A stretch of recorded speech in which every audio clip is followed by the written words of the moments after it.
안녕하세요. 저는 2살 된 아들 하나 키우고 있는 30대 중반 여자입니다. 얼마 전에 큰형님이 저희 집에 찾아왔었는데요. 모든 일이 전부 저 때문에 일어난 일이라며 난리를 치더니 한 번만 용서해달라고 바닥이 흠뻑 젖을 정도로 오열을 내서 제가 지금의 상황을 어떻게 받아들여야 할지 몰라 고민에 빠져 있는 상태입니다. 2년 전에 남편과 결혼을 하자마자 임신을 하게 되면서 가족 모두가 축하해 주었는데 큰형님만 유독 저를 마음에 들어하지 않았어요. 저를 왜 싫어하는지 이유를 알지 못해서 답답하기는 했지만 시간이 지나면 괜찮아질 거라 생각했었는데 뭐가 잘못된 건지 큰형님은 제가 하는 모든 걸 싫어했습니다. 임신 중에 스트레스를 받는다는 건 저도 그렇고 뱃속에 있는 아이한테도 좋은 영향을 주지 않기 때문에 해결 방법을 찾아야만 했어요. 그래서 형님과 단둘이 있는 시간이 필요할 것 같아 시댁에 모임이 있을 때 기회를 살피다가 형님과 단둘이 대화를 하고 싶다며 자리를 만들어 대화를 시작했어요. 할 것도 많은데 무슨 할 말이 있길래 따로 보자는 거야? 쓸데없는 말 하려는 건 아니지? 용건만 간단히 해줘. 형님, 혹시 제가 뭐 실수한 거라도 있나요? 저는 정말 잘하려고 노력 많이 하는 것 같은데 형님 눈에는 아직 부족해 보이는지 마음에 들어하지 않는 것 같아서요. 문제가 있으면 바로 잡을 수 있는 방법을 알려주셨으면 좋겠어요. 내가 도대체 왜 그러는지 이유를 모르겠다면 아주 잘 느끼고 있는 거야. 동서한테 직접적으로 해를 가한 것도 없으니까 당연히 그렇게 생각할 순 있겠지. 사람 싫어하는데 이유가 있는 건 아니잖아? 그래서 이해를 못하는 거야. 나는 동서를 아무 이유 없이 싫어하는 것뿐이라 뭘 해도 그냥 눈에 가시거리밖에 안 돼. 내 말 무슨 뜻인지 알겠지? 그러니 잘 보이려고 노력할 필요가 없다는 거야. 할 말 끝났으면 일어나 봐도 되지? 바빠 죽겠는데 고작 이런 일로 나를 부른 게 정말 어이가 없다. 형님은 제가 아무 이유 없이 싫다면서 정확하게 어떤 점이 마음에 들지 않는지 얘기해 주지 않고 있었지만 저에 대한 불만이 있는 건 확실해 보였습니다. 어쩔 수 없이 좀 더 상황을 지켜보면서 형님의 의도가 무엇인지 파악을 해야만 했어요. 결국 아무것도 얻지 못한 채 눈치만 보다가 집으로 돌아왔는데 제가 표정이 좋지 않자 남편이 신경 쓰였는지 무슨 일이 있냐고 물어보길래 형님과의 문제에 대해 대화를 주고받았어요. 제 말을 들어주던 남편이 뭔가 느낌이 오는 듯 입을 열었는데 저는 생각지도 못한 대답이라 많이 당황하고 말았어요. 제가 살아온 삶이 문제가 된다는 말이었죠. 그게 말이 된다고 생각해? 내가 살아온 인생이 뭐가 어때서? 아버님, 어머님도 그런 거에 대해 아무 말도 하지 않으시잖아. 그렇긴 한데 당신이 하는 얘기를 들어보면 전반적으로 무시를 하고 있는 거잖아. 그게 뭐겠어? 형수님은 대학을 나왔고 당신은 중졸이라 그것 때문에 그러는 것 같은데? 첫째 형수, 둘째 형수 두 분 다 대학을 나왔잖아. 아무튼 내 생각은 그래. 그건 정말 말도 안 되는 거지. 나는 뭐 이렇게 살고 싶었겠어? 자라온 곳이 고아원이고 1살이라도 젊은 나이에 기술을 배우고 싶어서 미용을 하게 된 거 가족 모두가 아는 사실이잖아. 정말 그런 거면 나도 더는 노력하지 않을 거야. 큰형님이 항상 제가 하는 모든 행동들을 무시하고 있었는데요. 그게 저에게는 너무 큰 상처로 다가왔었어요. 직접적으로 말을 하지 않았던 것뿐이지 남편 얘기를 들어보면 틀린 말은 아니었어요. 그래서 저도 형님과 가까워지려고 노력할 필요가 없다는 걸 확실하게 알 수 있었습니다. 남편에게 그런 말을 듣게 된 이후 다시 한번 시댁을 가게 되었을 때 저도 안 좋은 감정 상태를 가지고 있어서 그런지 임신한 몸인데도 형님과 안 좋은 대화를 주고받게 되었습니다. 동서, 내 말 안 들려? 지금 뭐 하자는 거야? 임신한 몸이라고 대우받길 원하는 건 아니지? 좋게 말할 때 주방으로 들어갔으면 하는데. 얘, 너는 지금 시애미가 두 눈 시퍼렇게 뜨고 있는데 옆에서 무슨 말을 그렇게 하니? 임신한 상태에서 몸살이 와서 열이 39도인데 주방에서 일을 하라는 말이 나오니? 제일 큰 맏며느리면서 막내 며느리한테 말을 그렇게밖에 못해? 내가 그동안 아무 말 하지 않고 지켜봐왔는데 도대체 뭐가 문제야? 왜 이렇게 못 잡아먹어서 안달인 건데? 막내 동서가 하는 행동을 보세요. 제가 처음 어머님 며느리로 시집 왔을 때 생각 안 나세요? 몸이 좋지 않았는데도 명절날 힘들게 음식 했었다고요. 그것뿐만인 줄 아세요? 김장날에 몸살이 났는데도 버티면서 일을 했었는데 고작 열이 39도 된다고 손가락 하나 까딱하지 않고 방에서 나오지 않고 있다는 게 문제인 거죠. 제 말이 틀렸나요? 그때랑 지금이랑 같니? 그리고 네가 맞으면 막내를 헤아릴 줄도 알아야지. 어떻게 된 게 조금도 쉬는 꼴을 못 봐? 이런 식으로 나올 거면 당분간 내 집에 오지 마라. 임신한 몸인 거 뻔히 알고 있으면서 참 잘하는 짓이다. 형님, 정말 너무하세요. 저를 싫어하는 건 시집 왔을 때부터 알고 있었지만 그래도 임신했잖아요. 몸살 때문에 힘들어서 그러는 건데 조금도 이해해줄 생각도 없으신 건 제가 어머님 집에서 많이 부족한 중졸 며느리라서 그런 건가요? 형님은 속마음을 들킨 것 마냥 더 이상 아무 말도 하지 않고 문을 박차며 밖으로 나갔습니다. 어디서부터 잘못된 건지 모르겠지만 더 이상 형님과 좋아질 수 없다고 생각했었기 때문에 저도 할 말은 하면서 살아야 했었어요. 다행히 시모가 저를 걱정해주고 제 편이 되어주셔서 형님이 더 이상 아무 말도 하지 않았지만 만약 시모가 옆에 없었다면 분명 머리채를 잡혔을 상황이었죠.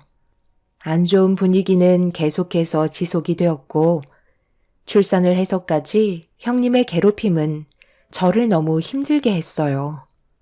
저도 사람인지라 참는 데는 한계가 있었고 결국 가지고 있던 불만들을 전부 다 쏟아내고 말았네요. 저도 더 이상은 참지 못하겠어요. 산후조리실까지 찾아오셔서 지금 뭐 하시는 거예요? 제가 알아서 태어날 건데 그런 것까지 일일이 형님의 허락을 받을 필요는 없는 거잖아요.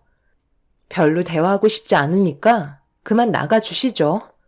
어차피 제가 뭐라든 형님은 저를 싫어하실 게 뻔한데 노력하는 모습 보여드릴 필요 없잖아요. 저도 그냥 막 나가려고요. 너 제정신이니? 내가 시키면 군말하지 않고 움직이면 되는 거지. 어디서 형님한테 또박또박 말대꾸를 하는 거야? 어차피 어머님이 시댁에서 아이 돌봐주겠다고 하셨잖아.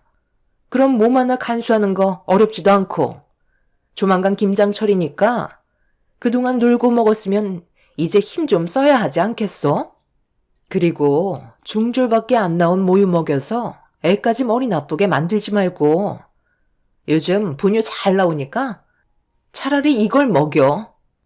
엄마 닮아서 똑같이 따라하면 어쩌려고 그래?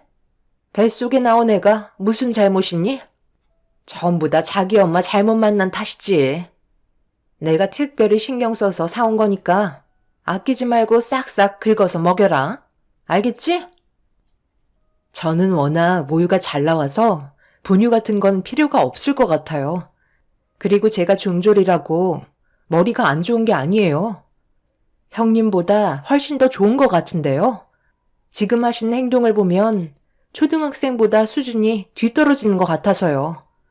그리고 형님은 딸만 둘이지만 저는 어머님이 그토록 원하시는 아들을 낳아드렸잖아요. 작은 형님도 딸 하나 낳아서 키우고 있는데 제가 어머님 집안에 장손을 낳아줬다는 것부터가 기적 아닌가요? 형님이 이루지 못한 걸 제가 풀어드렸으니 당연히 그런 점들에 질투가 나셨겠죠. 제 말이 틀렸으면 얘기해 보세요. 그리고 형님이 주신 분유는 제 아이한테 먹이고 싶지 않으니까 도로 가져가세요. 더 할 말 없으시면 그만 나가주시죠. 제가 거침없이 말대답을 하자 형님은 붉어진 얼굴로 저를 노려봤고 분유를 건네봤더니 그 자리에서 분유통을 열어 안에 있던 분유를 제 머리 위로 쏟아부었고 중졸 나온 저보고 다 먹으라면서 충격적인 행동을 저질렀네요. 온몸이 분유로 뒤덮여진 상태였고 형님은 볼일이 끝났는지 산후조리실에서 나가려 하길래 옆에 놓여있던 분유통을 들어서 형님을 부른 다음 고개를 돌리자마자 면상에 던지고 말았습니다. 날아오는 분유통을 미처 피하지 못한 형님은 코를 강타하게 되면서 그 자리에서 코피를 흘리는 사고를 당하고 말았죠. 그 자리에 주저앉아 코를 움켜쥐며 비명을 질렀고 그 소리에 직원분들이 제가 있는 곳으로 달려와 산후조리실 문을 여는 순간 난장판이 된 모습을 보고 입을 다물지 못했습니다. 이성을 잃어버린 형님은 저를 잡아먹을 듯이 달려들었지만 직원분들이 형님을 말려주셔서 저에게 더 큰 피해가 가지 않게 지켜주셨습니다. 저를 노려보며 가만두지 않겠다고 건물이 떠나갈 정도로 소리를 질렀어요.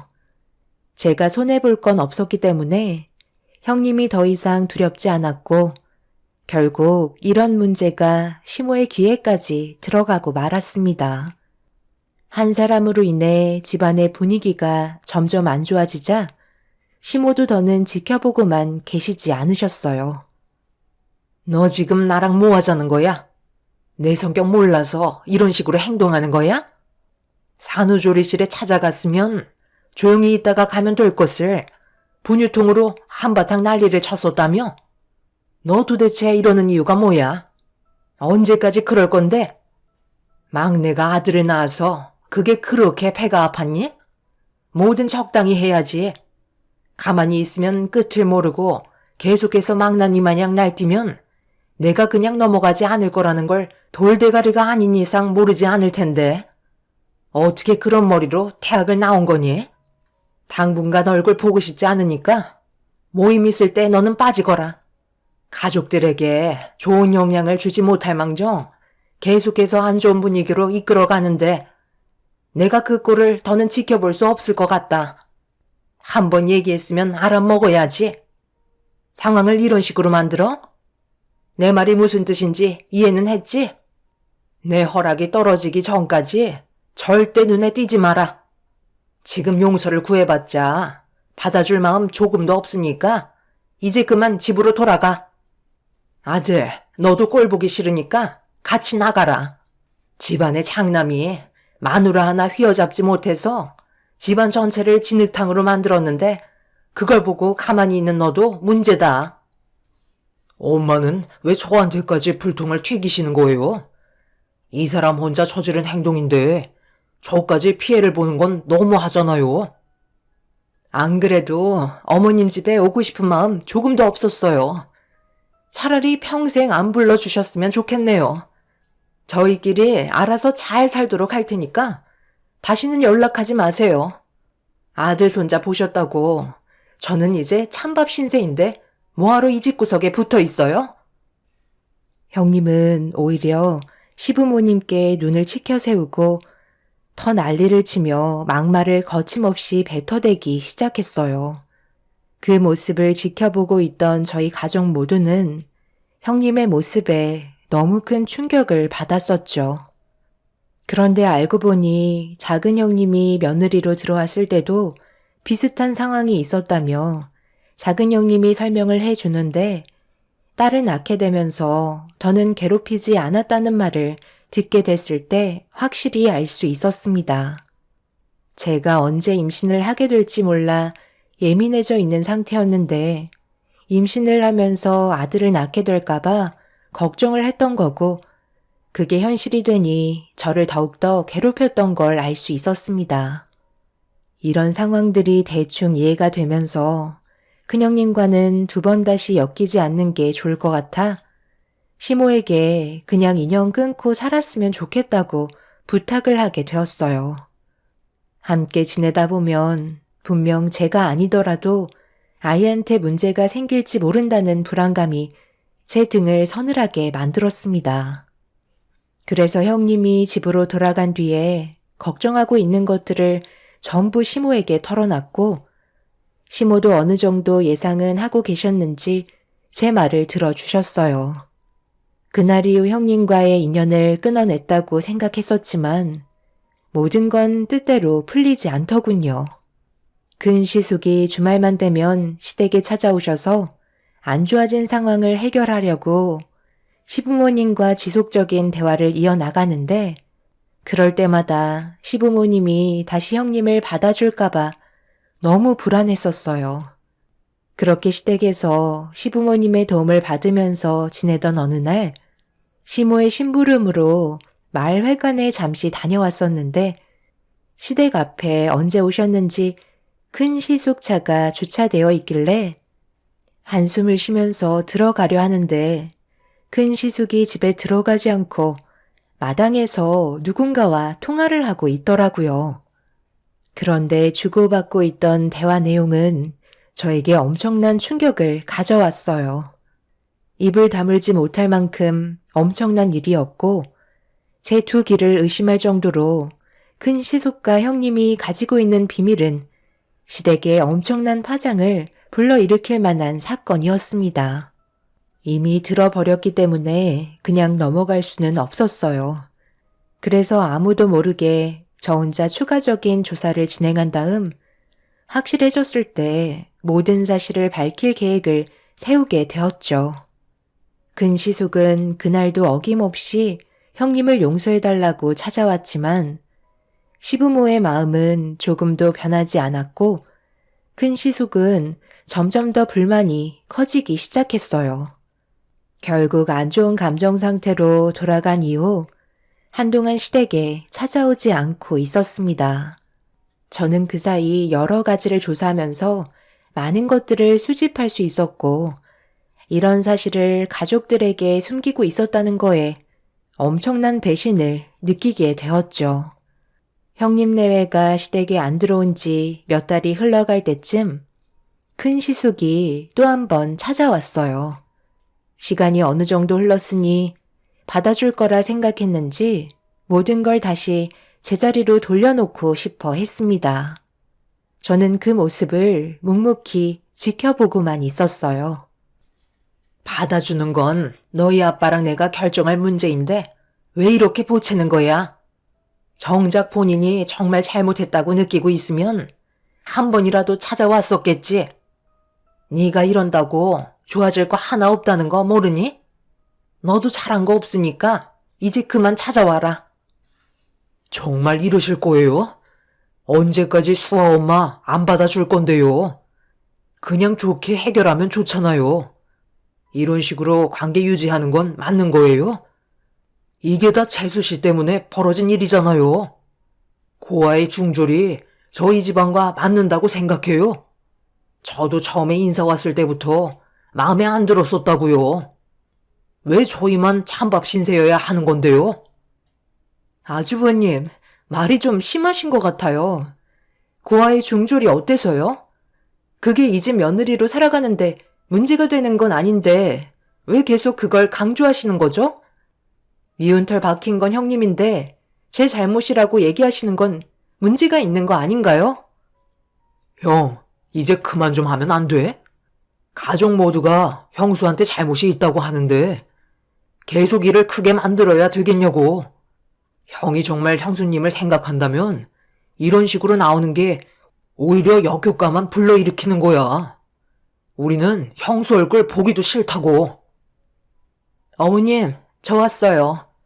도저히 억울해서 더 이상 이렇게 살고 싶지가 않아요. 제가 그동안 어머님한테 얼마나 잘했는지 모르시는 거 아니시면서 어떻게 이런 식으로 차별을 주실 수가 있으세요? 막내 며느리가 들어왔다고 해서 애지중지 하시더니 아들 손자까지 안겨드렸다고 저는 아예 찬밥 신세잖아요. 그러니 화가 안 나겠어요? 여태까지 몸이 부서져라 이런 것도 저예요.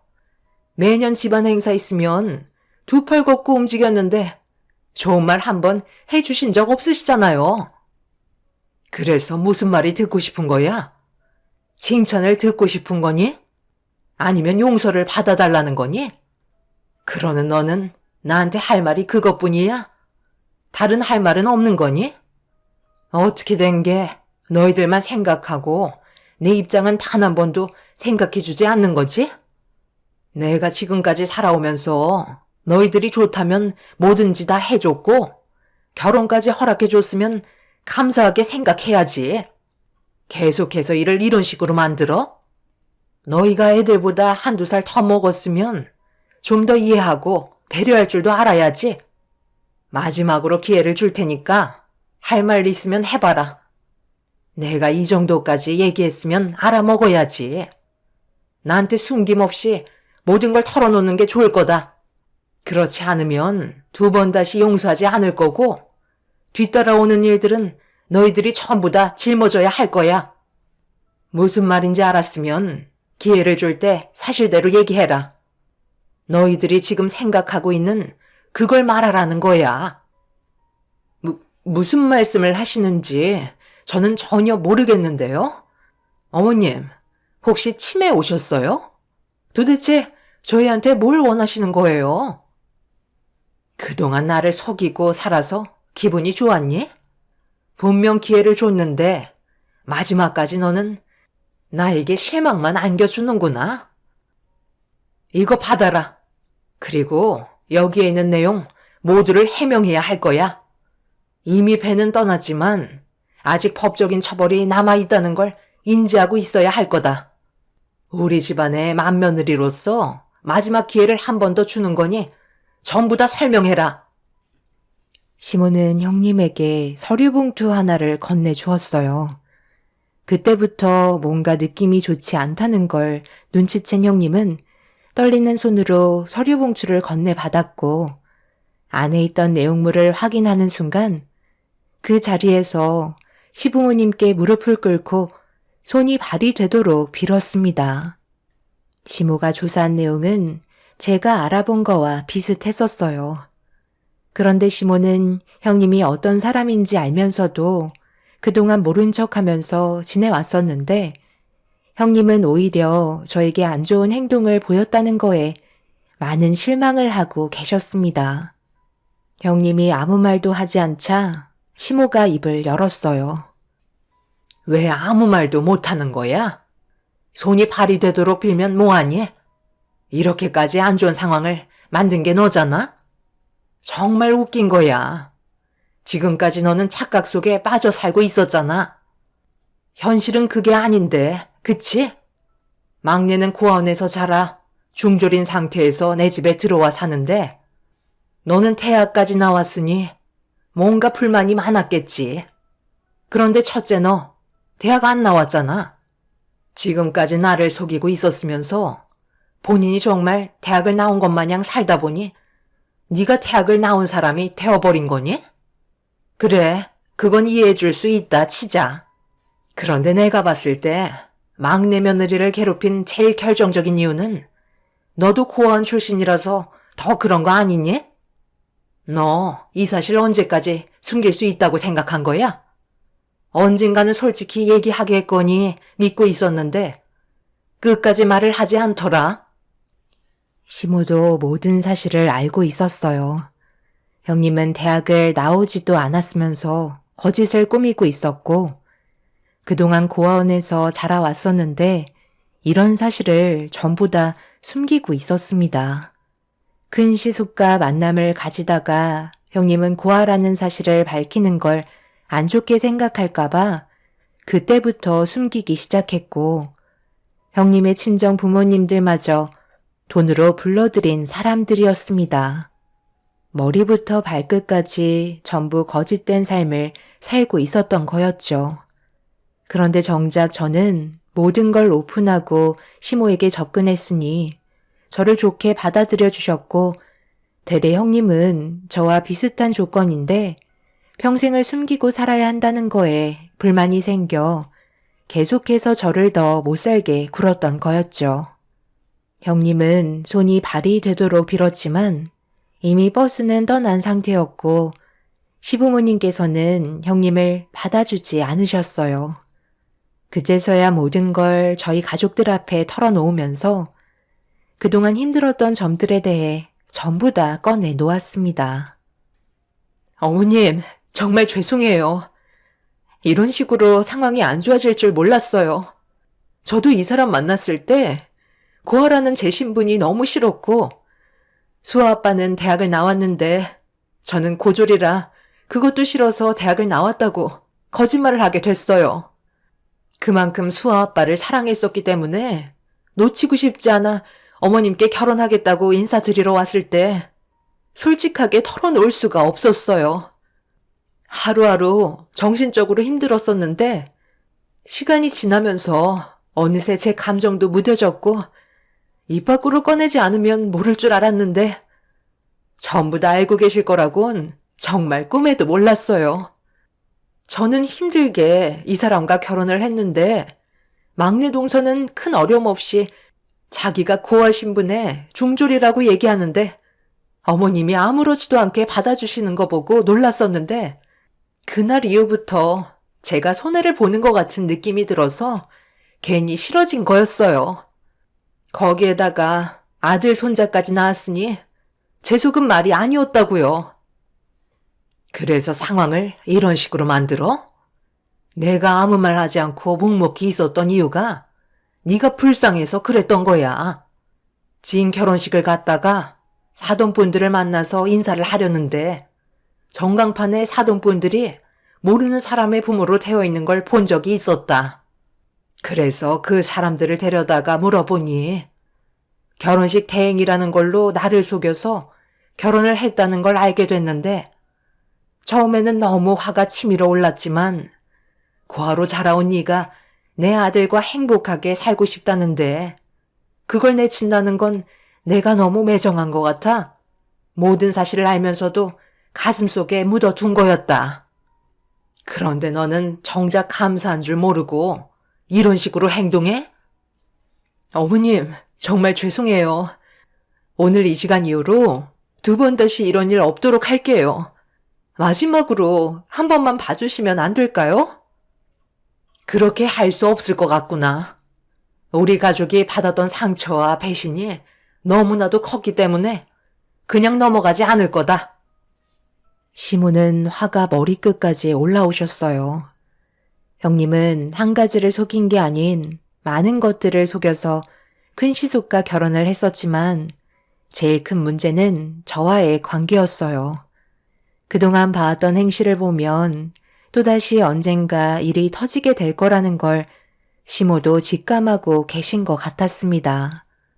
큰 시숙도 형님이 거짓으로 속여왔다는 걸 결혼하고 한참 뒤에야 알게 됐는데 그걸 문제 삼지 않았던 이유는 그만큼 형님을 사랑해서 그랬던 거라며 같이 떠나겠다고 형님을 일으켜 세웠어요. 그런데 여기서 또 다른 문제거리들이 생겼습니다. 시부모님이 형님 내외에게 많은 것들을 해줬었는데 모든 것들을 전부 다 돌려받겠다는 말이었어요. 집도 시부모님 명의로 되어 있었고 차 또한 시부의 명의로 되어 있는 거였습니다. 큰 시숙은 시부 밑에서 일을 했었기 때문에 월급을 받는 입장이었지만 둘이 함께 떠나겠다는 말에 모든 걸 다 가져가겠다고 시부모님께서 못을 박으셨어요.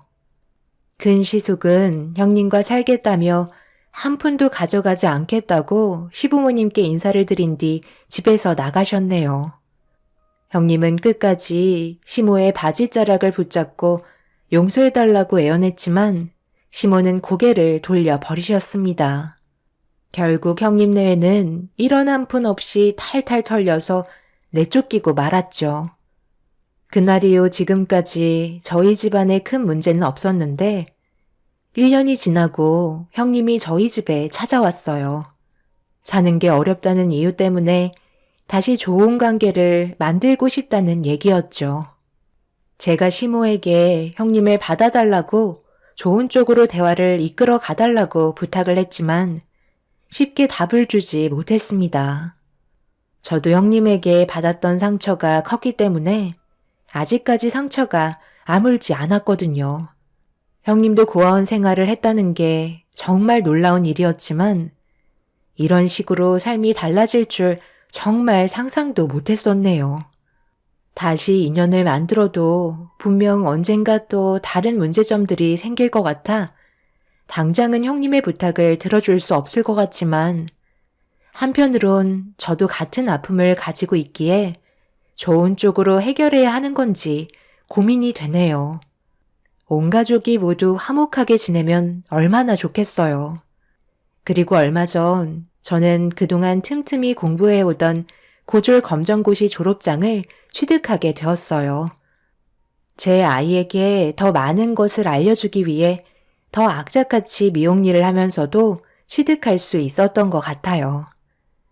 앞으로 저희 가족에게 행복만 있길 바랄 뿐입니다. 제 사연 들어주신 분들 항상 건강 유의하시고 즐거운 하루 되시길 바랄게요. 감사합니다. 안녕하세요. 저는 최근에 이쁜 딸을 출산하게 된 결혼 2년차 30대 중반 여자입니다. 좋은 소식을 여러분들께 전해드려야 하는데 출산 직후 너무 가슴 아픈 일들을 겪게 돼서 사연을 신청하게 되었습니다. 저희 부부는 결혼을 하자마자 남편과 아이 계획을 가지려 했었지만 생각했던 것보다 임신이라는 게 쉬운 문제는 아니었어요. 그리고 제가 임신이 되지 않자 시모는 몸에 문제가 있는 거 아니냐고 산부인과에서 검사를 받길 원했어요. 그 이유는 처음 인사를 드리러 갔을 때 시부모님께 바로 아이를 가질 계획이라고 말씀드렸는데 차질이 생기게 되면서 시모는 저에 대한 불만을 털어놓았어요.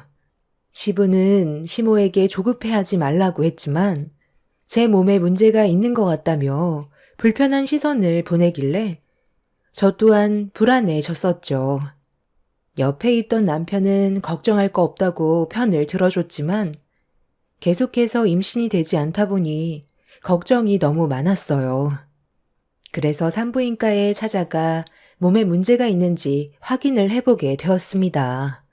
그런데 걱정했던 거와 달리 충분히 임신을 할 수 있는 몸이라는 말을 들을 수 있었어요.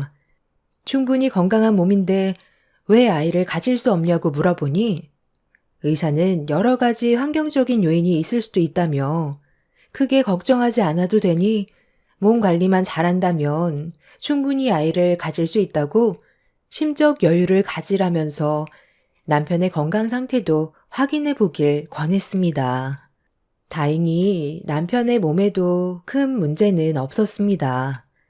이 소식을 듣게 된 시모는 다시 한번 서둘러 손주를 볼 수 있게 노력해 달라면서 저에게 부담을 줬지만 최대한 편하게 생각하려 했어요.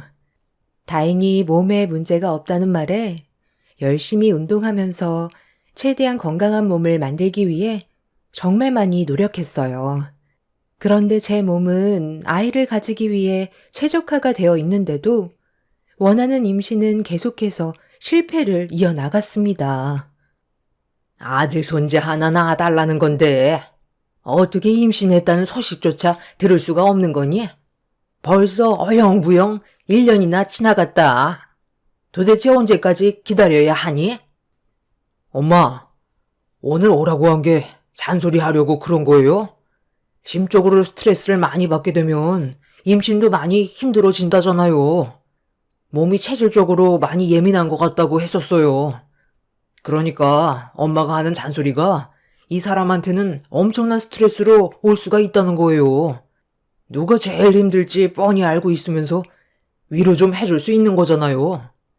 이 사람한테 계속 안 좋은 말만 할 거면 다음부턴 오라고 하지도 말아요.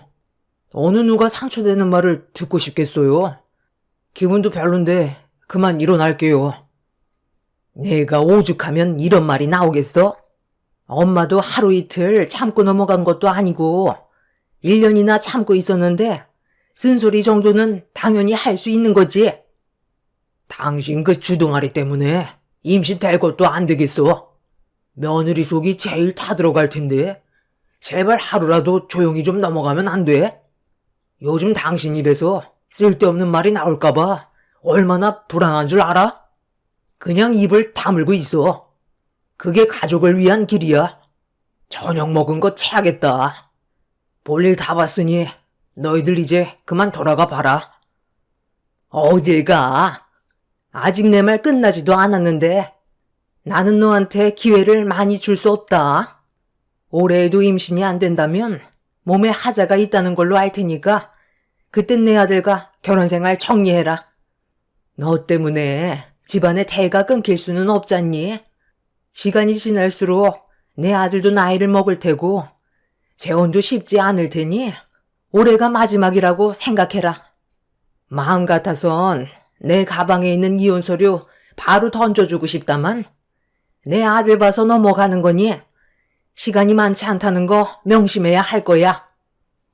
아이를 가질 수 없다는 게 죄인처럼 느껴졌었고 아무 말도 할 수가 없었어요. 남편과 결혼을 하기 위해 허락을 받으러 시댁에 인사를 드렸을 땐 아이 가지는 건 전혀 문제가 되지 않을 거라 생각했었어요. 주변에서만 봐도 아이를 계획하는 것보단 계획하지도 않았던 아이를 가지게 될 정도로 밥 먹듯이 임신이 되는 것 같아 보였는데 막상 제가 임신을 하려고 했을 땐 마음먹은 대로 되지 않아 너무 힘이 들었고 죄송스러워서 고개조차 들지 못했었습니다. 더군다나 시모가 저에게 마지막 기회라는 말을 했었을 땐 정신적인 스트레스가 최고조로 달했었어요. 그렇게 시댁에서 상처만 받고 집으로 돌아온 저는 결국 한참 동안 눈물을 쏟아내었고 남편은 당분간 시댁에 가는 건 저에게 안 좋을 것 같다며 그날 이후 시댁에는 아예 가지 않으려 했어요. 그렇다고 시모가 시댁에 오라는 말도 하지 않았습니다. 그만큼 서로가 많이 예민해져 있던 상태였던 거죠. 아이를 가지기 위해 제가 최대한 스트레스 받지 않게 하려고 모두가 침묵했었고 좋은 소식을 접할 수 있길 간절히 바라고 있었을 때 어느 날부터인가 처음으로 느껴보는 몸의 변화에 예민하게 반응했던 저는 제가 그토록 바라던 아이가 생겼을까봐 조심스럽게 임신 테스트기를 사서 검사를 해보는 순간 감격의 눈물을 쏟아내었어요. 제 뱃속에 아이가 들어서게 된 거였죠. 화장실에서 눈물을 흘리며 밖으로 나오자 당황한 남편은 제가 임신 테스트 검사를 했다는 걸 전혀 모르고 있었기 때문에 놀라선 한 걸음에 달려왔어요. 남편을 보며 테스트키를 건네자 그간 저처럼 마음고생이 심했었는지 감격의 눈물을 함께 쏟아내었습니다. 그렇게 양가 부모님께 간절하게 기다렸던 임신 소식을 알리게 되었고 시모는 그날 바로 저희 집으로 달려오셨습니다. 첫 임신이라 많이 떨리고 앞으로 어떻게 해야 될지 몰라 걱정이 많았었는데 시모는 걱정하지 말라면서 최대한 안정만 취하면 된다고 어렵게 임신한 만큼 안정기에 접어들 때까지는 일을 쉬는 게 좋을 것 같다면서 한마디 하셨습니다. 고생했다. 이제 다른 거 다 필요 없고 아들이면 된다. 확률은 50대 50이니까 아들 손자 보여줄 수 있는 거지? 일단 이것부터 받아라. 내가 이거 받으려고 얼마나 많은 돈을 들였는지 아니? 몸에 좋은 거니까 하루 3번 거르지 말고 먹거라. 이거 먹으면 딸도 아들로 바뀐다는 말이 있어. 뱃속에 있는 아이는 분명 아들일 거라 나는 확신한다. 첫 임신이 이렇게 어려웠는데 두 번째는 더 힘들겠지. 기대조차 안 하니까 무조건 뱃속에 있는 아이는 아들이어야 한다. 아들이 아니면 어떻게 하시려고요? 임신했으면 된 거지. 딸이건 아들이건 그게 뭐가 그리 중요하다고 왜 또 이 사람한테 부담을 주는 거예요? 어머님, 임신만 하면 된다면서요. 그런데 이 약은 또 뭐예요? 제 뱃속에 있는 아이가 성별이 뭐든 그게 중요한 건 아니잖아요. 딸이면 저 안 보실 거예요? 그건 그때 가서 생각하자. 일단 아들이길 바라고 너도 최대한 몸에 신경 쓰거라. 한약 30일치니까 그거 다 먹을 때쯤 다시 오도록 하마. 임신만 하면 앞으로 행복만 있을 줄 알았는데 또 다른 벽이 제 앞을 가로막았어요. 축하한다는 말은 들었지만 시모는 아들을 원했고 저는 시모의 기대를 충족해주지 못할까봐 또다시 심적으로 불안해졌어요. 남편은 신경 쓰지 말라고 했지만 매일 전화 오는 시모 때문에 정신적으로 스트레스를 받아 너무 힘이 들었어요. 남편이 어떤 한약인지도 모르는 상태에서 함부로 먹는 건 뱃속에 있는 아이한테 문제가 생길지도 모른다는 말에 한약을 먹지 않고 있었어요. 매일같이 전화해서 한약을 먹었냐는 말에 거짓말을 할 수밖에 없었죠. 산부인과에서 남편과 함께 초음파 검사를 하러 갔을 때도 한약에 대해 설명을 했었는데 원장님 또한 한약은 태아한테 위험할 수 있기 때문에 먹지 않는 걸 권장했어요. 그렇게 시모에게 거짓말을 할 수밖에 없었는데 여기에서 문제가 하나 터져 버렸습니다. 한 달이 지나는 시점에 시모가 다시 온다고 했었는데 제가 그걸 깜빡 잊고 있던 거였어요. 아무 생각 없이 근처 마트에서 장을 보고 들어왔는데 거실에 시모가 앉아 있었고 테이블 위에는 한약이 2채가 올려져 있었습니다. 그걸 보자마자 식은땀이 흐르기 시작했고 시모의 표정을 살피면서 와서 앉으라는 말에 조심스럽게 자리에 앉았습니다.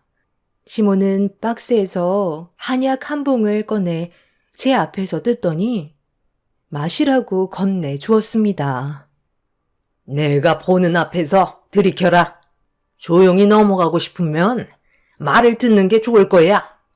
감히 시애미한테 거짓말을 해? 매일 꼬박꼬박 잊지 않고 챙겨 먹는다더니 박스도 뜯지 않은 채 냉장고에 그대로 보관해 놓고 있어? 그러면서 나한테는 먹을만 하다고? 이게 얼마짜리인지 알기나 해? 한 달치가 무려 300만 원짜리야. 어머님, 흥분하지 마시고요. 제 말 좀 들어보세요. 저도 어머님이 주신 거 챙겨 먹고 싶었는데요. 산부인과에서 물어보니까 한약이 아이한테 어떤 부작용이 생길지 모르기 때문에 조심하는 게 좋을 것 같다고 하길래 혹시라도 안 좋은 일이 생기면 안 되니까 최대한 신중하려고 했던 것 뿐이었어요. 기분 많이 상하셨겠지만 제 입장도 좀 이해해 주세요. 첫 임신에 정말 힘들게 아이가 들어섰는데 건강하게 세상 밖으로 나와야 하잖아요. 미리 말씀드리고 싶었는데 어머님 목소리가 너무 들떠 있는 것 같아서 제 입이 떨어지지가 않았어요. 많이 서운하시겠지만 아이를 먼저 생각해 주시면 안 될까요? 건강하게 세상 밖으로 나오는 게 우선이잖아요. 이 한약 먹고 아들 안 낳은 사람이 없단다. 그간 잘 먹고 있는 줄 알고 그래서 가져왔는데 내 성의를 무시해? 거기에 더해 거짓말까지 했으면 그동안 나를 어떻게 생각하고 있었는지 뻔히 알게 됐는데 서운한 것보다 화가 나는 건 당연한 거다. 너 지금 내가 보는 앞에서 그 한약 안 먹으면 오늘 조용히 넘어가지 않을 거야. 어떻게 나를 속일 수가 있는 거지? 그동안 잘 먹고 있는 줄 알고 힘들게 예약해서 300만 원 주고 한약도 지어왔는데 시애미한테 감히 뻥을 쳐? 시모는 건네받은 한약을 빨리 들이키라며 목소리를 점점 더 크게 높이기 시작했어요. 무서운 얼굴로 저를 노려보는데 이 상황을 어떻게 지혜롭게 헤쳐나가야 할지 몰라 너무 당황스러웠어요. 긴장이 맴도는 분위기 속에서 아주 잠깐 동안 침묵이 흐르고 있던 도중 시모가 화를 내려는 순간 다행히 남편이 퇴근을 하고 집으로 들어왔어요. 저와 시모가 서로 마주보고 앉아있는 모습을 보게 된 남편은 손에 들고 있는 한약을 확인하더니 급하게 저에게 뛰어와 한약을 낚아챘어요. 그리고 테이블 위에 올려져 있던 한약을 한번 보더니 어떤 상황인지 대충 짐작을 하고 있었습니다. 엄마, 지금 뭐 하는 거예요? 한약을 이 사람한테 강제로 먹으라고 했다가 큰일 나면 어떡해요? 그리고 이미 뱃속에서 임신이 됐을 때부터 성별은 정해진 거기 때문에 이런 게 필요가 없어요. 함부로 먹었다가 아이한테 장이라도 생기면 어쩌려고 그래요? 제가 싫어서 이 사람한테 먹지 말라고 했어요. 분위기가 정말 안 좋았었는데 다행히 남편이 퇴근하고 들어와서 심각해질 뻔했던 상황을 좋게 풀어주려 노력을 해줬어요.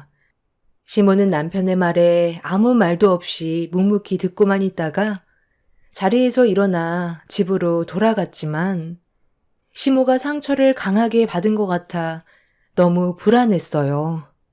그날 사건 이후 시모는 저에게 연락 한 통도 없었고 제 전화도 받지 않았습니다. 남편은 제 몸만 신경 쓰라고 했지만 불편한 건 어쩔 수가 없었어요.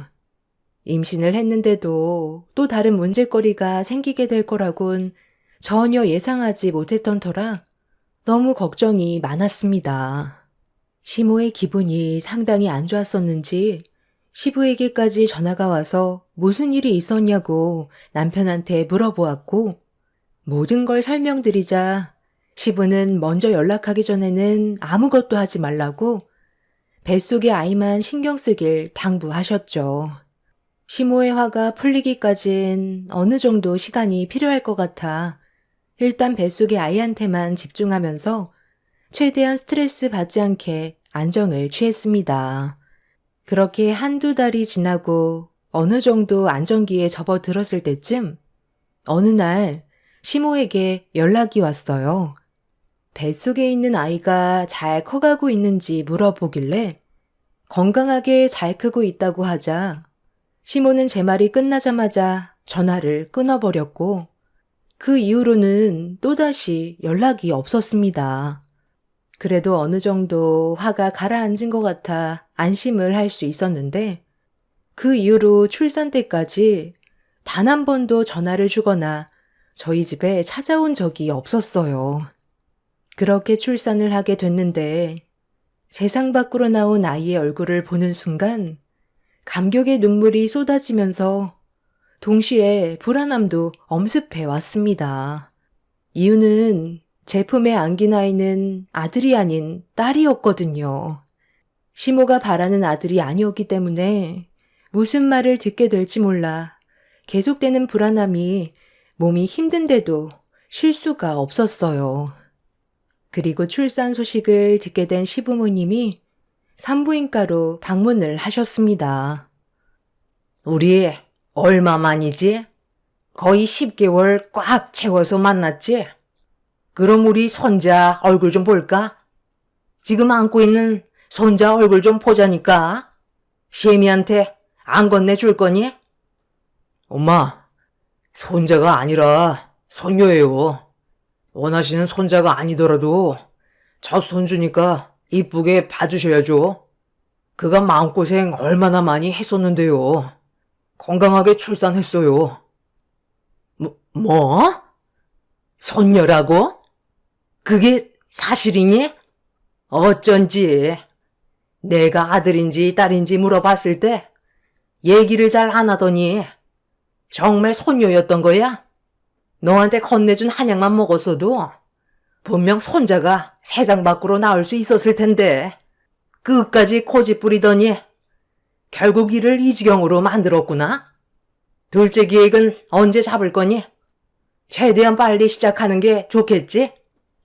엄마, 이제 막 출산했는데 벌써 둘째를 얘기하세요? 일단 축하한다는 말 한마디 해주면 안 되는 거예요? 요즘처럼 저출산 시대에 한 생명이 태어난 것만도 감사해야죠. 그리고 저번에도 말씀드렸잖아요. 이미 임신했을 때부터 성별은 정해지는 거라고요. 엄마는 산후조리원 운영하면서 그런 말이 나와요. 거기에서 들은 말이니까 내가 한약 지어 가져간 거야. 아들 못 낳은 사람들이 추천해준 한의원에만 가서 약 한 채 지으면 무조건 아들이라고 하길래 그래서 비싼 돈 들여 가져왔는데 한 입도 안 했다고 하니까 결국 이런 일이 생긴 거잖아. 내 말만 들었어도 무조건 아들 손자가 낳을 수 있었을 거라고. 아니, 저기 사돈. 지금 하신 말들은 저는 오늘 처음 듣는데 임산부한테는 한약이 안 좋을 수 있다는 거 몰라요? 이건 기본 상식인데 어떻게 체질 검사도 안 하고 무작정 좋다고 그냥 한약 지어오면 당연히 문제가 되는 거죠. 그리고 그 한약 먹는다고 해서 아들 손자가 낳을 수 있다는 보장은 또 어디 있는데요? 한약을 다 먹었어도 딸이면 그때는 뭐라고 했을 것 같은데요. 힘들게 아이 가지려고 얼마나 노력을 많이 했는지 알면서 그런 말이 나오세요? 축하는 못 해줄 망정 손자가 아니라고 투덜거리는 사돈이 정말 실망스럽네요. 우리 애 그만 몸조리하게 자리 비켜주세요. 좋은 날 분위기 망치고 싶지 않습니다. 너는 그동안 이런 대우받고 있었니? 순식간에 안 좋아진 분위기에 엄마와 시모는 험한 말을 주고받기 시작했고 딸을 낳았다는 이유 하나로 산부인과에서 한바탕 난리가 나버렸습니다. 시부는 상황이 더 안 좋아지기 전에 시모를 모시고 밖으로 나갔어요. 그제서야 겨우 조용해졌지만 앞으로 어떻게 살아가야 할지 그게 제일 걱정이었습니다. 손자를 기대한 시모가 손녀를 보게 됐으니 저를 곱게 보려 하지 않을 테고 결국 또다시 저에게는 스트레스를 받게 되는 일들이 반복이 될 텐데 그런 예상되는 상황들이 너무 싫게만 느껴졌어요.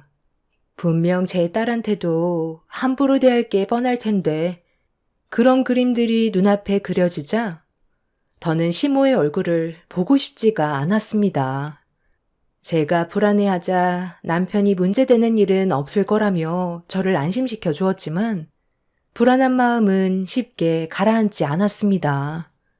그런데 다음날 시모가 다시 산부인과로 아침 일찍 찾아왔어요. 가족 모두 자리에 없어서 시모와 단둘이 있게 되는 게 너무 무서웠고 제 딸한테 어떻게 할지도 모를 불안함에 경직된 얼굴로 시모를 바라봤는데 저를 보자마자 웃는 얼굴로 전날의 일들에 대해 미안하다면서 시모가 운영하는 산후조리원에서 몸조리하는 게 어떻겠냐는 의견을 주었어요. 그렇잖아도 산후조리원에서 도움을 좀 받을 생각이었는데 시모가 딸 손녀라 절대 반대할 줄 알았던 조리원 초대에 저 또한 어느 정도 기분이 풀릴 수 있었어요. 시모가 기분이 풀리지 않았다면 운영하고 있는 조리원에 들어가는 건 아예 꿈도 꾸지 못했겠죠. 그리고 그때 마침 잠깐 외출을 하고 들어온 엄마가 볼일이 끝났는지 들어오셨습니다. 시모는 엄마한테 제 몸조리를 위해 운영하고 있는 산후조리원에서 관리를 받게 해주겠다며 대화를 이어나갔어요. 엄마는 괜찮다고 했지만 시모의 끈질긴 설득 끝에 결국 저는 산후조리실로 자리를 옮기게 되었습니다. 그렇게 호화스러운 산후조리원에서 몸조리를 받을 수 있었는데 그날 저녁 식사가 나오는 순간 뭔가 느낌이 좋지 않았고 전혀 상상하지 못했던 충격적인 일들이 제 눈앞에 펼쳐지면서 경악을 하고 말았습니다. 아가, 그동안 정말 고생 많았다. 내 집처럼 편하게 지내고 이건 내가 직접 준비한 특별 산모식이거든. 몸에 좋은 것들로만 골라서 넣었으니까 아마 너도 만족할 거다. 모유 수유하는데 이 정도는 먹어야 든든하지. 조유가 얼마나 중요한지 너도 잘 알고 있지? 음식 다 식기 전에 서둘러 먹거라. 어머님, 그런데 이거 무슨 냄새예요? 처음 맡아보는 냄새라 좀 당황스러워서요. 백숙인 건 충분히 알겠는데요. 여기 안에 한약을 많이 넣어서 그런 거예요? 그러게. 한약 냄새라고 하기에는 너무 좀 역한데. 제 딸이 먹어도 되는 건 확실한 거예요. 음식에다 이상한 걸 넣거나 한 건 아니죠? 어떻게 만들었는지 알 수 있나요? 아유, 건강에 좋은 건 다 때려 넣었다니까요. 제가 설마 이상한 걸 집어넣었겠어요? 걱정 말고 믿고 먹어도 됩니다. 예, 뭐하고 있어? 원래 좋은 음식일수록 맛이 없는 거야. 이거 먹어야 수유량도 많아질 수 있는 거라고. 너 축하해 주려고 몇 시간 동안 힘들게 만든 건데 심희성이를 또 무시하는 거니? 제가 머뭇거리자 시모가 많이 서운했는지 표정이 굳어지길래 어쩔 수 없이 한 숟갈을 뜨는 순간 저도 모르게 입에 들어가게 된 음식을 뱉어버렸어요. 너무 역해서 깜짝 놀랐는데 상당히 쓴맛이 강했습니다. 제가 당황해서 시모의 얼굴을 쳐다보고 있는데 빨리 먹으라며 시모가 직접 한 숟갈 떠서 저에게 주길래 이건 정말 아닌 것 같아 고개를 돌려버리자 갑자기 시모는 엄마가 옆에서 보고 있는데도 손으로 제 얼굴을 잡더니 들고 있던 숟가락을 입으로 우겨 넣었습니다. 순간적으로 일어난 돌발 상황에 엄마는 뭐 하는 짓이냐고 소리를 질렀고 저는 캑캑거리면서 입안에 있던 음식을 개어내고 있는데 시모는 옆에서 말리는 엄마를 강하게 밀치더니 준비해오는 음식을 다 먹지 않는다면 제 딸을 절대 보여줄 수 없다면서 갑자기 180도 변화된 모습을 보여줬어요. 음식 안에 뭐가 들어간 건지 알 수도 없는 상태에서 시모가 마구잡이로 제 입에 음식을 집어넣으려 하자 화가 머리끝까지 올라온 저는 엄마를 패대기친 모습에 더 이상 참을 수 없어 제 앞에 올려져 있던 음식을 사정없이 엎어버리면서 있는 힘껏 소리를 질렀어요. 바닥에 내동댕이 쳐진 음식을 멍하니 바라보고 있던 시모는 핸드폰을 들어 갑자기 어디론가 전화를 걸었습니다. 그런데 수화기에서 들려오는 통화 내용에 경악을 하게 되었고 엄마는 바닥에 펼쳐진 음식의 정체를 알게 된 순간 실신까지 하셨어요. 시모가 준비해온 음식은 소주로 만든 음식이었습니다. 수화기 너머에서 들려오는 목소리에선 전과 동일하게 5병 정도 넣으면 되냐고 물어보았고 시모는 저를 보며 온갖 술은 다 때려 넣어 가지고 오라면서 분노한 얼굴로 흥분을 가라앉히지 못하고 있었어요. 지금 제정신이에요? 어떻게 모유 수유하는 저에게 술이 들어간 음식을 먹으라고 할 수가 있어요? 저런 음식을 먹고 모유 수유를 하게 되면 큰일 나는 거 알면서 지금 무슨 생각으로 이런 짓을 저지른 건데요? 이건 범죄라고요. 당신 진짜 제정신이야? 그리고 저 그만 퇴소할게요. 가긴 어딜 가? 딸 낳은 죄인 주제에 뭘 잘했다고 두 발로 나갈 생각인 건데? 내가 손자를 원했지 손녀를 원했어? 겨우 임신해서 가진 아이였는데 내 허락 없이 감히 손녀를 낳아? 저번에 분명 얘기했을 텐데 손녀가 나오게 되면 내 아들과 그만 정리해야 될 거라고 경고까지 했었지? 이거 이혼 서류다. 도장 찍고 당장 정리해라. 그렇지 않으면 2번 다시 네 딸 얼굴은 구경조차 할 수 없을 거야. 마지막으로 얘기하마. 내 아들과 이혼하거라. 이게 다 지금 무슨 말이에요? 이 사람이 왜 저랑 이혼을 해야 되는 건데요? 그리고 이 냄새 뭐예요? 당신 무슨 일인데 울고 있는 거야? 좀 전까지만 해도 잘 지내고 있다고 나랑 연락했었잖아. 혹시 몰라 걱정돼서 저기 퇴근하고 왔는데 이 사람한테 또 뭔 짓을 저질렀길래 지금 눈물을 흘리고 있는 거냐고요?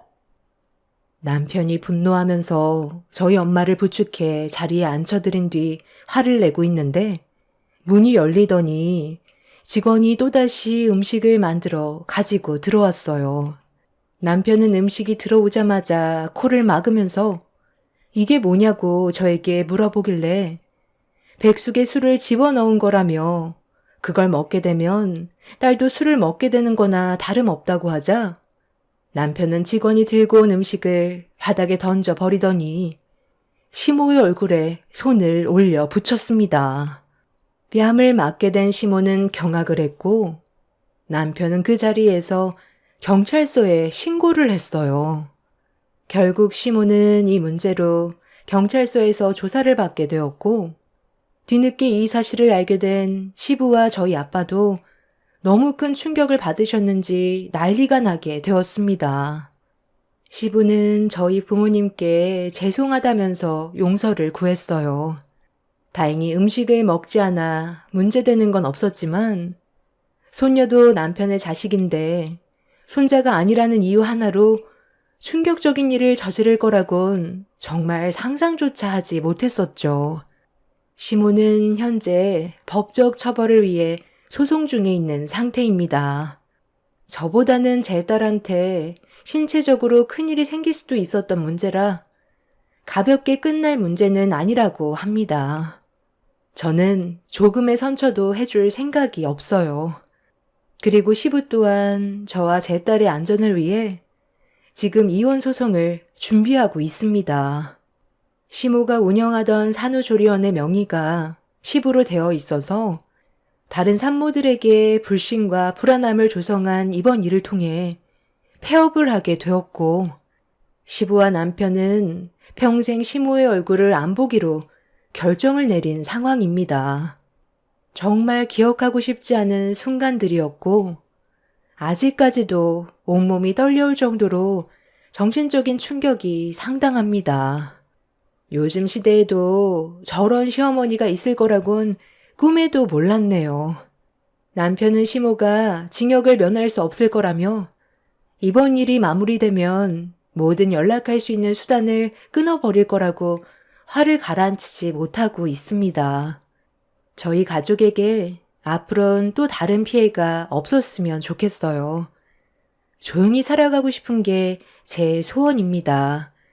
아직까지도 자신의 잘못이 뭔지도 모르는 시모가 꼭 무거운 처벌을 받았으면 좋겠어요.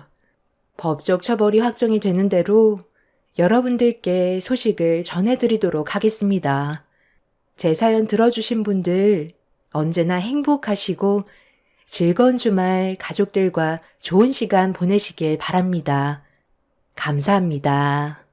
안녕하세요. 저는 결혼 5년차 직장인입니다.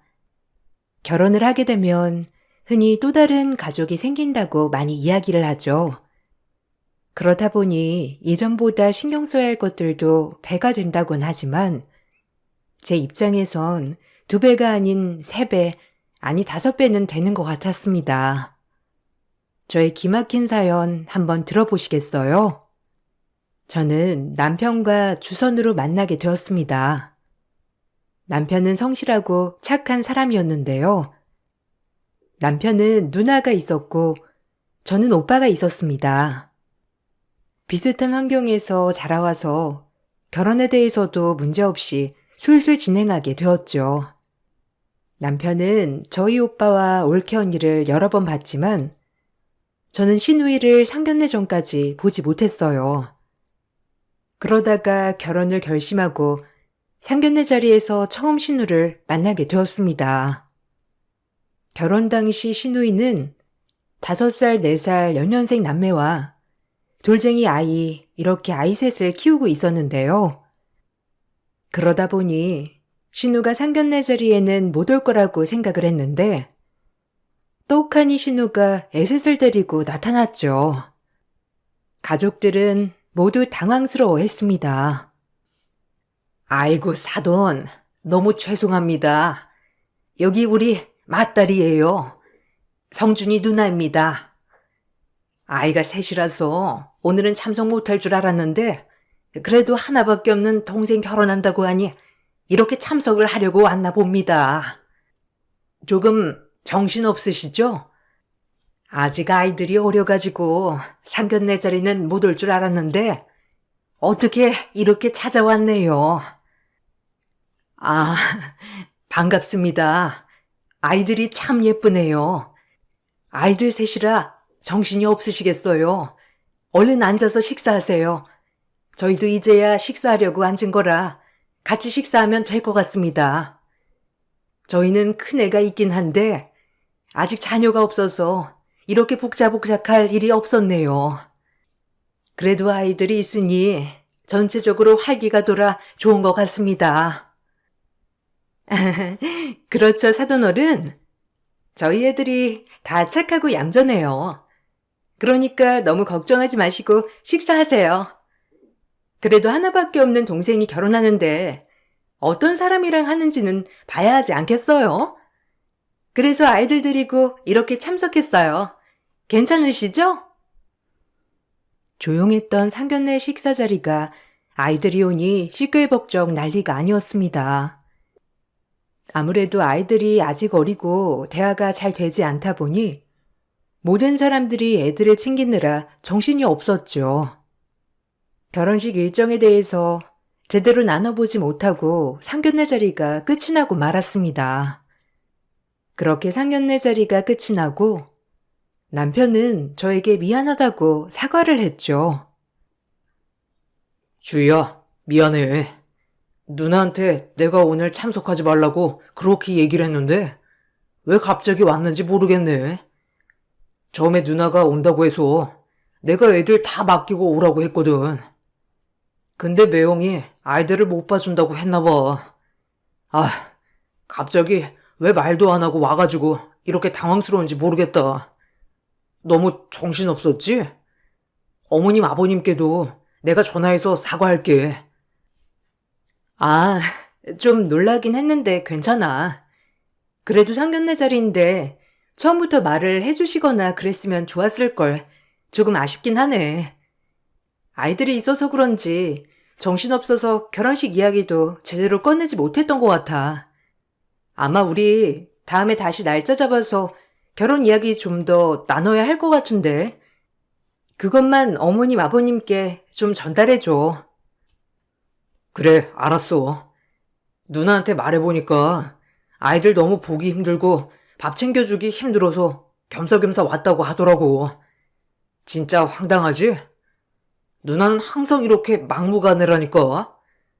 아무튼 결혼하면 이런 일 없게 내가 단단히 말해둘게. 그래도 동생이라고 결혼하기 전에 너 보고 싶어서 왔나 봐. 전에는 보여준다고 해도 괜찮다고 하더니만 갑자기 이러니까 왜 그런지 모르겠네. 남편은 저에게 사과를 했고 나중에 시부모님도 전화를 해오셔서 저와 저희 부모님께도 사과를 했습니다. 그래서 그날 일은 그냥 단순 해프닝으로 넘어가게 되었어요. 그렇지만 신우의 아나무인 행동은 여기서 끝이 나지 않았습니다. 결혼식 당일에도 신우의 막말은 멈추지 않았죠. 어머, 올케! 누가 드레스 골라준 거야? 우리 성준이가 이런 드레스 골라줬어? 성준이 그래도 감각 좀 있는데 이런 드레스를 골랐단 말이야? 아니지? 이거 올케가 고른 거지? 아니, 왜 이런 드레스를 골랐어? 여기 조명이랑도 안 어울리고 올케 몸매랑도 전혀 안 어울리는데 너무 촌스럽고 이상하다.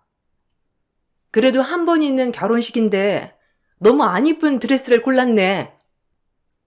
어머, 형님, 제 드레스가 촌스러운가요? 그래도 성준 씨는 제일 이쁘다면서 골라준 건데.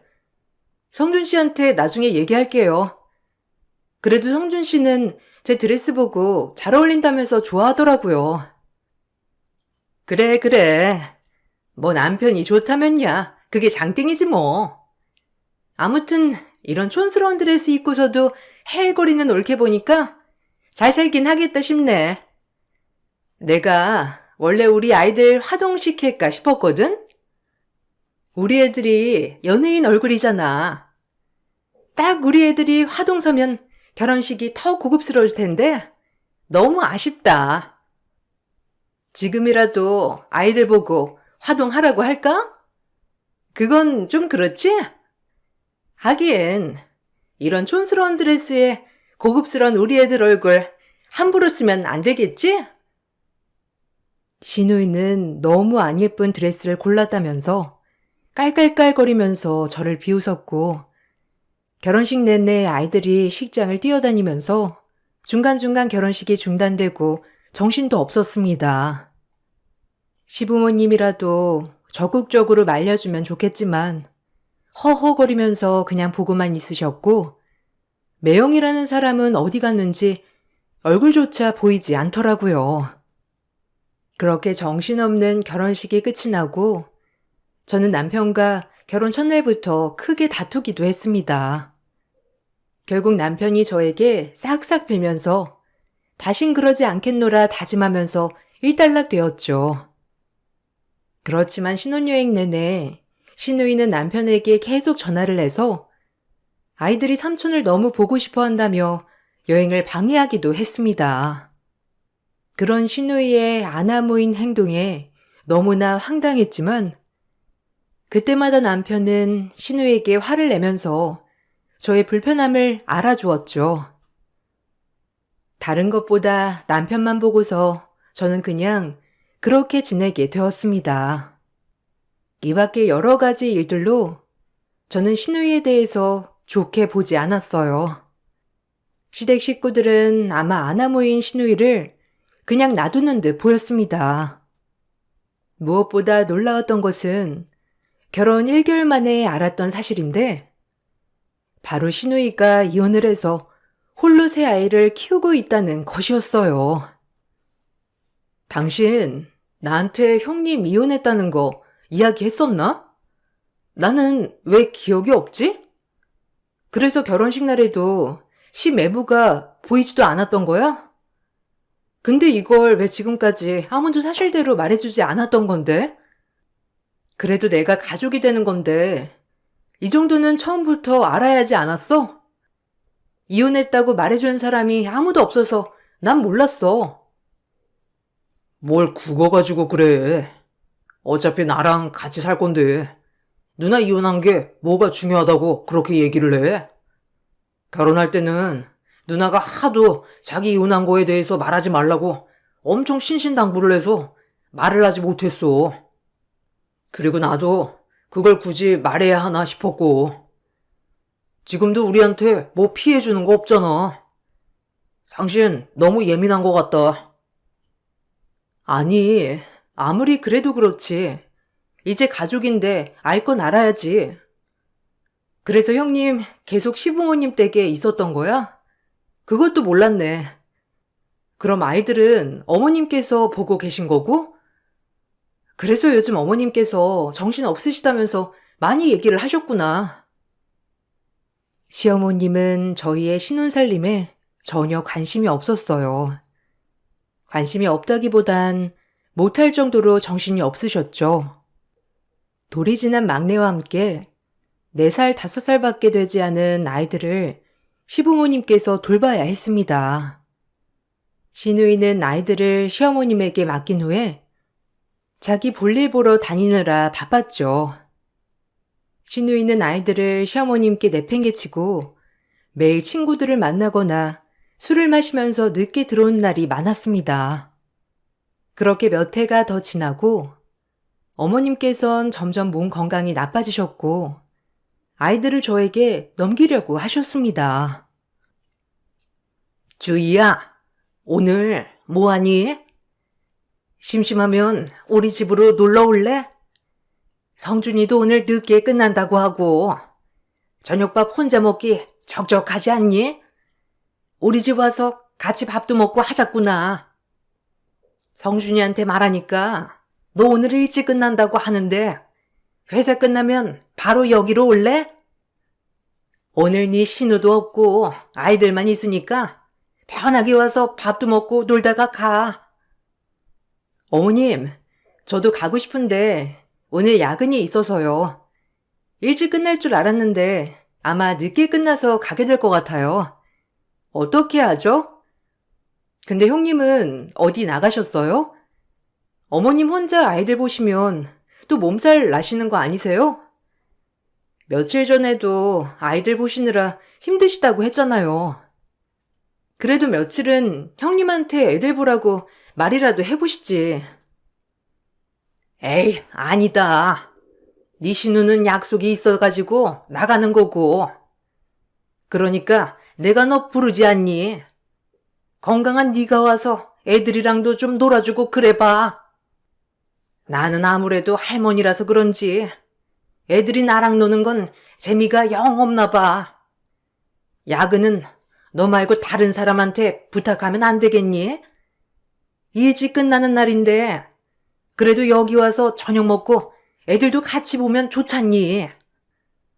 어머님, 다음에 성준 씨 쉬는 날에 갈게요. 요즘 일이 좀 바빠서 늦게 끝나네요. 이렇게 갑자기 야근해야 하는 일도 많아지고 그러네요. 다음에 성준 씨 쉬는 날에 같이 갈게요, 어머님. 시어머니는 몸이 점점 편찮으시게 되자 은근슬쩍 저에게 아이 셋 육아를 떠넘기려고 하는 날이 많았습니다. 저는 그때 당시에도 일을 하고 있어서 항상 시어머님은 퇴근하면서 들리라는 말을 했었죠. 그럴 때마다 갑자기 야근을 해야 하거나 약속이 있어서 늦게 가게 될 거라고 말을 했습니다. 쉬는 날도 어김없이 저에게 연락을 해오셨죠. 얘, 오늘 쉬는 날인데 뭐하니? 엄마 아이들 보느라 너무 힘든데 네가 와서 좀 도와주면 안 되겠니?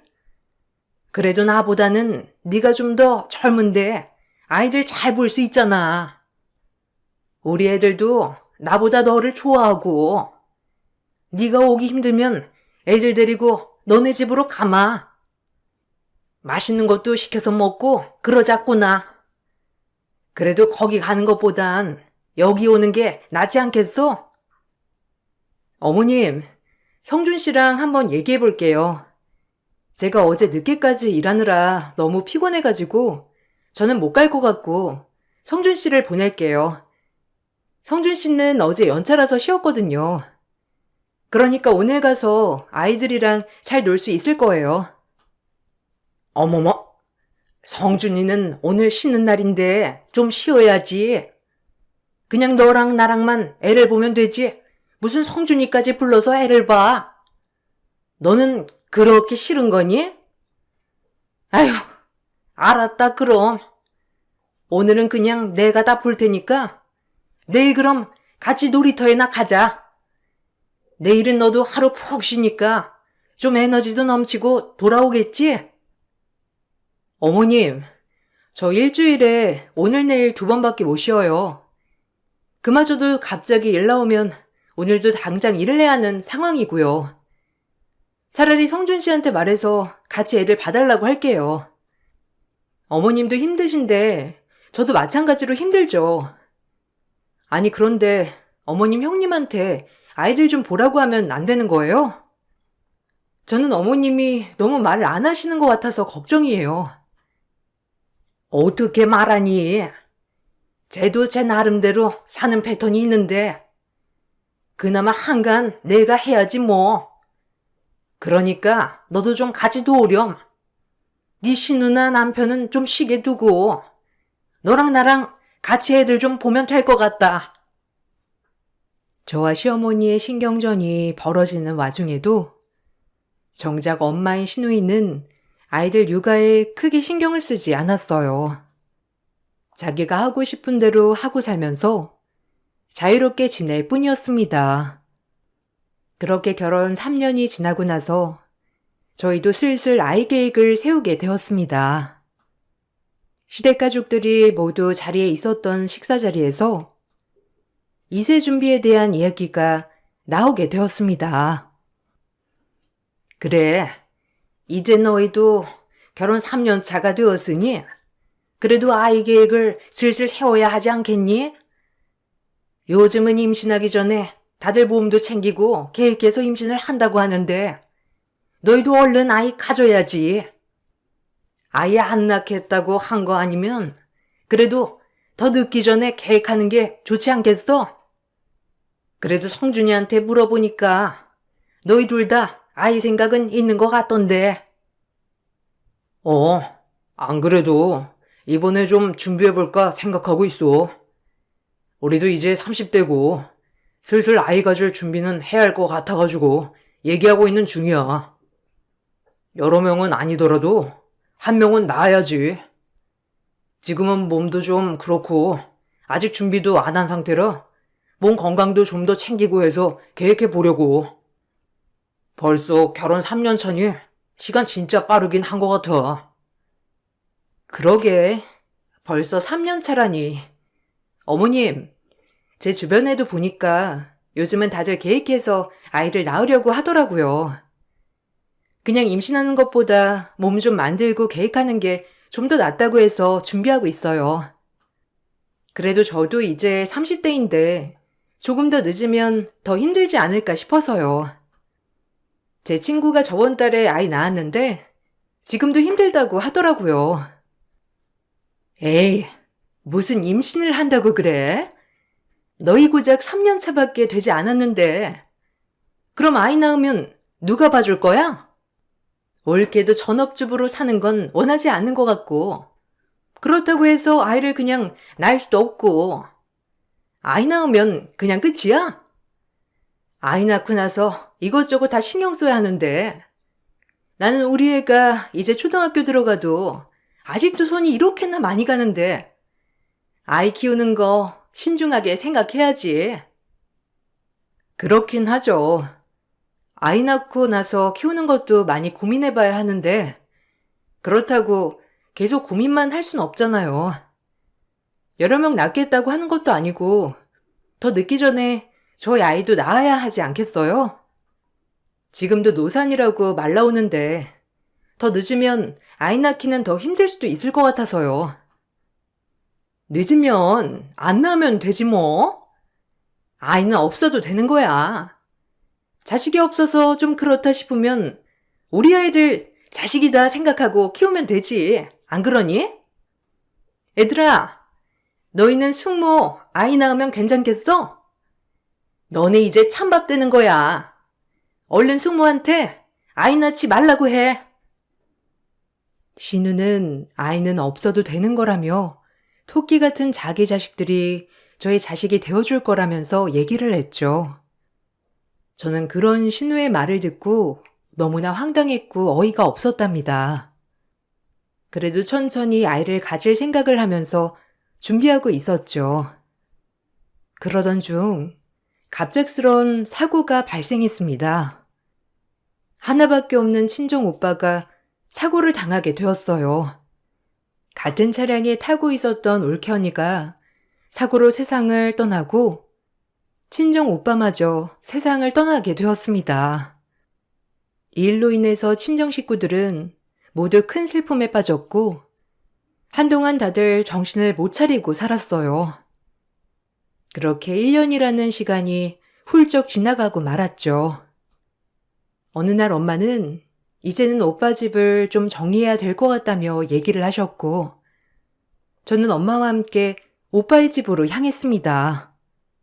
그런데 오빠 집에는 뜻밖의 사람이 살고 있었어요. 어머, 사돈어른, 여긴 어쩐 일이세요?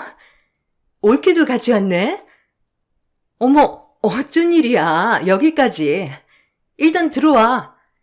아니, 말이라도 하고지 그랬어. 집을 전혀 안 치우고 있었네. 사돈어른, 주희 오빠분 짐 정리하러 오셨어요? 제가 그거 다 정리했어요. 작년에 장례식 치르고 너무 정신없으실 것 같아서 저랑 저희 동생이랑 다 같이 싹 치웠어요. 아니, 형님, 왜 여기 계세요? 그리고 집은 왜 이렇게 바뀌었어요? 형님 혹시 지금 여기서 살고 계신 거예요? 아니, 여기 저희 오빠 집인데 어떻게 여기 들어와서 살고 계신 거예요?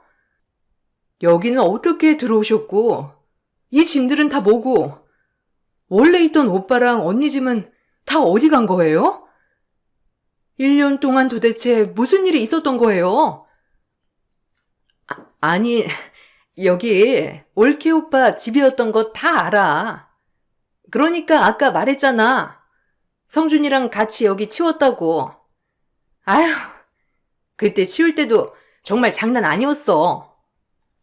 냉장고 가득 음식물이며 쓰레기며 며칠 동안 계속 놔두니까 다 썩어가지고. 아휴, 그거 치우느라 고생했다니까. 그거 다 싹 정리하고 우리가 여기 들어와서 산 거지 뭐. 아니, 그니까 누구 허락받고 여기서 사시냐고요. 저희 오빠랑 언니 짐들은 다 어떻게 하신 거고요? 누가 여기 들어와서 살아도 된다고 말한 거예요? 아무리 저희가 정신이 없다고 해도 이런 건 그냥 알았다고 하지 않았던 것 같은데요. 누가 여기 들어와서 살라고 했어요? 엄마가 그렇게 말했어? 아니면 아빠가 말했나? 아니, 어차피 여기 친정오빠가 살아 돌아올 것도 아니고 자식이 있는 것도 아니고 솔직히 사돈어른이나 올케나 다 집이 있는데 여기는 그냥 비어서 둘 거였잖아. 그럼 우리가 집도 없는데 여기 들어와서 살아도 되는 거 아니야? 우리 다 가족인데 그냥 들어와서 사는 거 가지고 이렇게 뭐라고 하기 있어? 좋은 게 좋은 거라고 우리가 좀 살게 해줘. 그건 그렇다 치더라도 우리 오빠 결혼 사진이랑 짐들은 다 어떻게 했어요? 다른 것들은 시간도 오래 지났으니 그렇다 쳐도 사진들은 그대로 남아있을 것 같았는데 그건 어디 있냐고요? 가족들이 다 오빠 잃고 정신없어서 제대로 치우지도 못했는데 그거 어디 있는지 좀 말해줘요.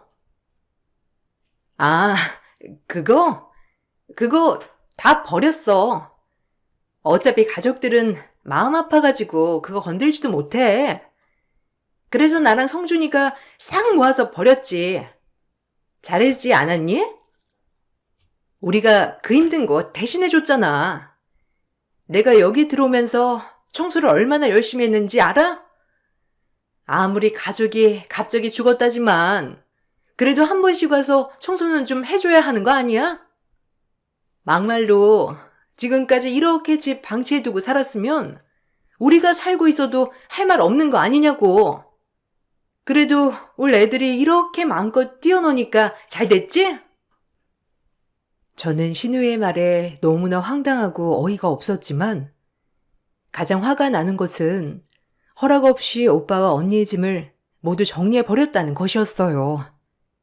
장례 후 남편에게 오빠 집에 들러 급하게 정리해야 할 부분만 정리해달라고 부탁을 했는데 아마 그때 남편이 오빠의 집으로 신우이를 데리고 갔던 것이 시작이었구나 생각이 들었습니다. 이미 집은 아이들 셋과 지내느라 1년 새에 망가진 곳이 한두 군데가 아니었습니다. 전원주택 앞에 있었던 아름다운 꽃밭들도 약품을 뿌렸는지 다 시들어 있었죠. 오빠와 올케 언니가 정성을 들여 키웠던 조경들도 다 말라 비뚤어져 그 전의 모습을 찾을 수 없었습니다. 너무나 화가 나서 저는 바로 남편에게 전화를 했죠. 당신이 우리 오빠 집에 신은에 와서 살아도 된다고 했어? 내가 당신한테 오빠 집 대충 정리 좀 해달라고 부탁했지. 누가 여기 살아도 된다고 허락했어? 왜 안 한 일을 당신이 멋대로 결정해? 어떻게 그렇게 할 수 있어? 그리고 만약에 신우이가 여기 들어갔다고 해도 나한테 말이라도 해줄 수 있는 거 아니야? 1년 동안 어떻게 아무런 말도 없을 수가 있어? 아, 당신 알았어? 아니, 지금 알았으면 된 거지 뭐. 어떻게? 1년 동안 이제 와서 가놓고서는 어떻게 나한테 이렇게 화를 내? 그리고 그 집 어차피 빈집이었잖아. 누가 들어가든지 상관없는 집이었는데 기왕이면 가족이 들어가는 게 낫지 않았어? 당신한테 얘기하려고 했는데 너무 정신을 못 차리는 것 같아서 장모님한테 물어봤어. 그때 그냥 빈집으로 두실 거라고 하시길래 그냥 두는 것보다 사람이 사는 게 낫겠다 싶어서 그런 거야. 아니, 엄마가 빈집으로 둔다고 했잖아. 그런데 그 말도 안 듣고 형님이 들어가서 살게 놔뒀다고? 지금 이 집 상태 당신이 봤어? 오빠랑 올케 언니가 썼던 물건들 다 싹 치워져 있고 어디에도 없대. 그거 다 버렸다는데 이게 말이나 돼? 아무리 그래도 나랑 우리 가족한테 상의는 했어야지. 그래야 하는 일 아니야? 어떻게 멋대로 결정을 해? 아니, 어차피 그 집 당신한테 갈 거였잖아. 그럼 그 집 어차피 새 들어 살 사람 찾을 거고. 근데 그 집에 아무도 안 받을 거라면서. 집도 소모되는 거라서 사람이 없으면 더 빨리 망가진다고. 그래서 누나가 그냥 가서 살라고 한 건데 뭐가 너무 한다는 거야? 당신이 그럼 거기에 가서 살 거야? 아니잖아. 불쌍한 누나 도와준 거 가지고 고작 1년 살았는데 당신 진짜 너무하다. 남편은 오히려 저에게 너무하다며 따졌고, 저는 더 이상 참을 수 없다고 생각을 해 모든 자료들을 모아 무단 거주와 주거지 무단 훼손에 대한 손해배상, 명도소송을 모두 진행하였습니다. 이 사실을 알고 시댁에서도 난리가 났죠. 시어머니께서는 저에게 피도 눈물도 없다면서 폭언을 퍼부으셨습니다. 예, 너는 진짜 내가 보자 하니까 아무리 그래도 네 손이 시누인데 어떻게 그런 말을 할 수가 있니? 그리고 소송이라고? 어떻게 가족끼리 소송을 해? 너무한 거 아니니? 시누는 혼자서 아이 키우고 있는데 그거 보고도 지금껏 불쌍하다 생각 한번 해본 적 없었어? 정말 너무하다 진짜. 우리는 너를 가족이라 생각했는데 너는 한 번도 우리를 가족이라 생각하지 않았구나. 어머님, 저는 어머님이 더 너무하세요. 어떻게 이 사실을 알고서도 저한테 뭐라고 하실 수가 있으세요? 저 지금까지 형님이 무작정 애들 데리고 와 쉬는 날 맡기고 가버려도 한 번을 화 안 내고 애들 다 봤어요. 어린이날이고 크리스마스고 생일이고 엄마인 시누이보다 제가 더 챙겼다고요. 애들도 삼촌이랑 숙모인 남편이랑 저를 더 편애할 정도인데요. 제가 무슨 가족이라고 생각하지 않았다고 그러세요? 남들이 보면 다 제가 애들 엄마라고 해요. 그런데 이렇게 최선을 다했던 저를 다 무시하고 무단으로 죽은 친정오빠 주택 가서 사는 건 말이 된다고 생각하세요? 아무리 그래도 너 그러는 거 아니다. 가족들끼리 이 분란 일으키고 네가 편하게 살 수 있겠니? 당장 소송 취하하고 시누이한테도 사과해. 네 시누이가 너 때문에 얼마나 화가 많이 났는지 아니? 집도 다 청소해주고 관리했다면서. 이런 건 생각도 안 하고. 에휴. 시누이는 끝까지 자신은 억울하다고 말을 했습니다. 가족 명의로 된 집이었고 그렇기 때문에 불법으로 거주를 한 것은 아니라고 주장했죠. 저는 죽은 오빠와 언니를 위해서라도 이렇게 해서는 안 된다고 생각을 했어요. 그래서 끝까지 싸워야 되겠다 다짐을 했습니다. 올케, 아니, 내가 뭘 잘못했다고 이러는 거야? 올케야말로 너무한 거 아니냐고. 처음에 우리 성준이한테 이 집 정리해달라고 한 거 올케 아니었어? 거기다가 사돈어른께서 이 집 그냥 빈 채로 놔둘 거라고 하셨다며. 그래서 그냥 그 빈 공간 그냥 두지 않고 잠시 우리가 살겠다는데 그게 뭐가 잘못된 거야? 우리가 살면서 마구잡이로 산 것도 아니고 청소도 꼼꼼하게 하고 사람 사는 것처럼 해놓았는데 뭐가 그렇게 싫어서 소송까지 하냐고. 형님, 정말 몰라서 하시는 말씀이세요? 형님 지금 무단으로 침입해서 살고 계신 거예요. 이 집 주인한테 허락도 받지 않고 사신 거라고요. 그리고 형님 사시면서 마구잡이로 안 사셨다고요? 형님 들어가신 후에 마당 정원은 왜 그렇게 된 건데요? 풀들은 모조리 다 뜯겨 있고 아무것도 자라지 않았는데 그건 어떻게 설명하실 건데요? 그리고 저희 오빠랑 언니 사진도 형님이 다 그냥 버리셨잖아요. 유가족 생각은 하나도 묻지 않으시고 마음대로 버리시는 경우가 어디 있습니까? 아니, 그럼 일찍 와서 정리를 하던지 청소를 했어야지. 물건들도 다 정리하는 줄 알고 정리한 거잖아. 그거 가지고 이렇게 얘기하면 안 되는 거 아닌가? 올케도 처음에 안 와봐서 모르겠지만 냉장고며 싱크대며 음식물 때문에 난리법석이었다니까?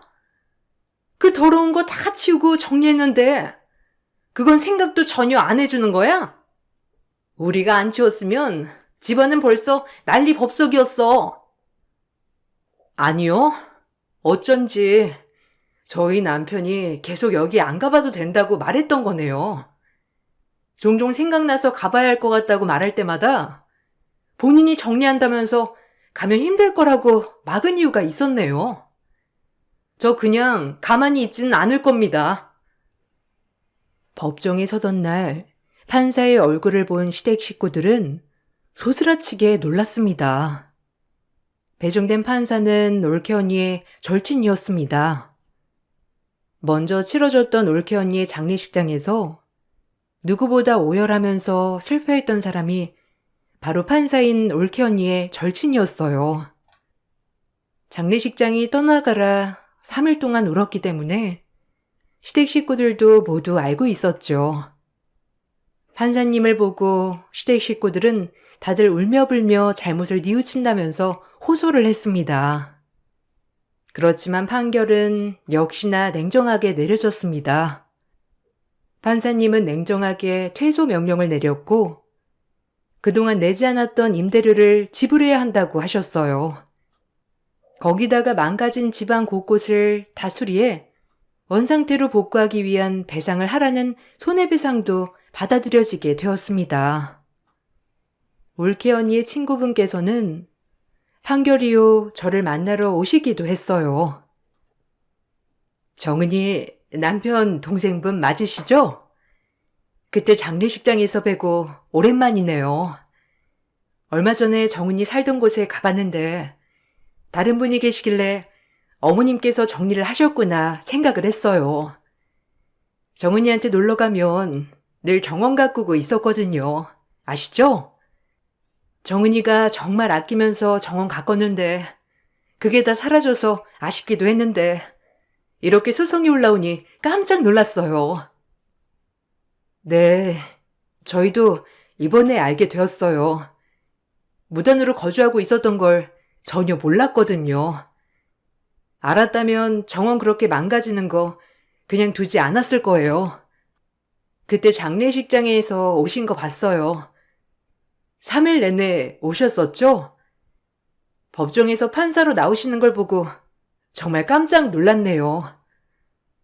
이렇게 판결을 해주셔가지고 감사합니다. 그래도 잘 판결이 되어서 마음이 놓이네요.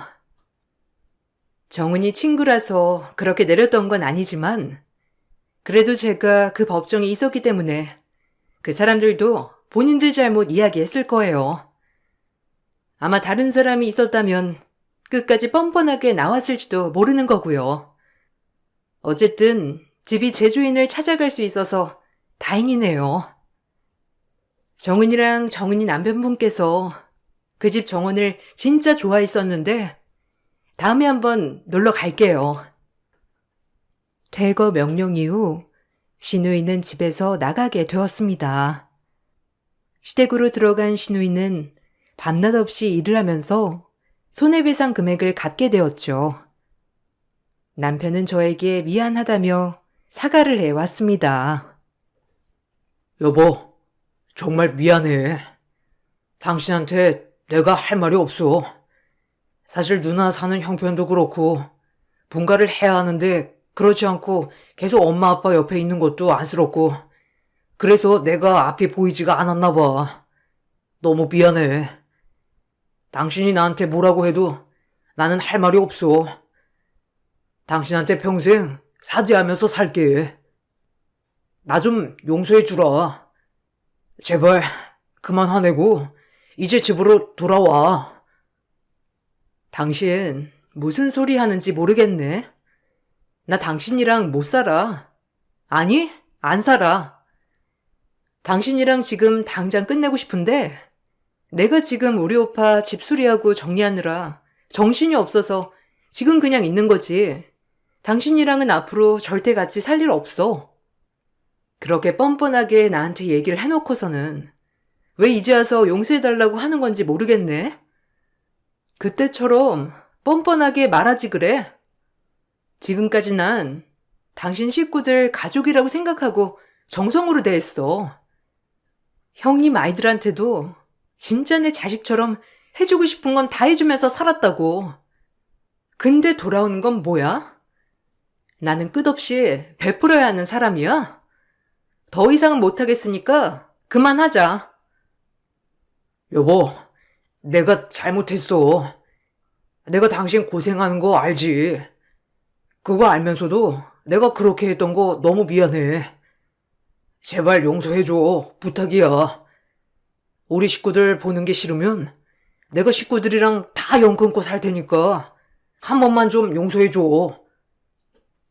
아니, 식구들이랑 연을 끊든가 말든가 상관없고 당신한테 정 떨어졌으니까 그만 살겠다고 하는 거야.